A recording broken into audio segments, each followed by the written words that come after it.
Time for the tropical update. We are waiting to see if we get Danielle. It's been a while since we had Colin. That was early July. Now we're looking for our next named system. And we've got an area that we're paying super close attention to out in the Atlantic. A couple areas of interest here. This area of low pressure coming off the African coast, there is a chance for development there. 20% over the next couple of days, 40% chance of development within 5 days.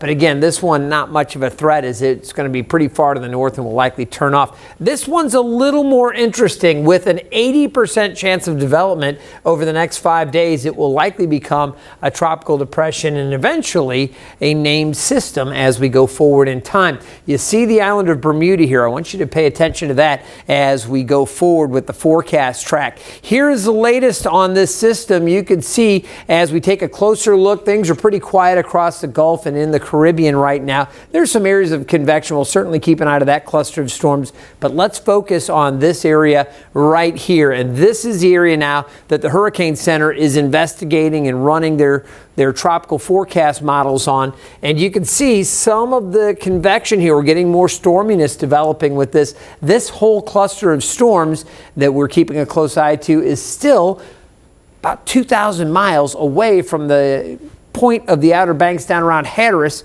If you run out about 2,000 miles, that's where you find this thing. It is moving to the west at about 6 miles per hour. Here's the latest on this. Again, through the early morning update, we had a westward movement of 6 miles per hour, and the maximum wind's just 30 miles per hour. So not a well-organized system, just a cluster of storms. But here's what the forecast models do with this. They bring it kind of west and northwest. They pass it to the northeast of the Leeward Islands, and then eventually passing it north of Puerto Rico and kind of bring it up into this area. Now you're taking a look here. Here's the southeast U.S. coastline, and as a tropical system, a tropical storm, maybe even a hurricane eventually over time in this area, you might be thinking, well, it's getting closer to the U.S. But keep this in mind. There are a couple of fronts that are going to come through. One is going to pass through late tonight. This is Tuesday evening into early Wednesday, and then into early Thursday. It'll set up out here, and there'll be another push of cooler air with another front coming through into early next week. That combination, as I look at the global forecast models, beyond this 5-day outlook, you look out 7, 10, 14 days, and they're all in pretty good agreement that they're going to turn this thing back to the north and eventually shoot it off to the northeast. Some of them carry it farther north. The Euro kind of weakens it a little bit. The GFS kind of gets it caught up with one of those fronts and spins it off to the northeast. But none of the models bring it very close to the U.S. coastline. Again, Bermuda, they'll want to pay close attention. Some of the models kind of bring it closer back to Bermuda as it makes that turn.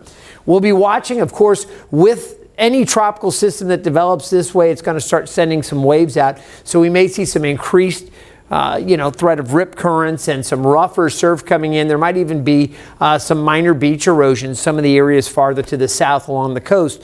But the bottom line is, if this thing does develop and it follows the forecast guidance, it should make that turn and eventually eject off to the northeast. So we'll continue to watch it. We'll keep you updated. For now, that's the latest on the tropics. You can get more updates whenever you tune into 13 News Now. You'll find us on our YouTube channel, all of our digital platforms, 13newsnow.com.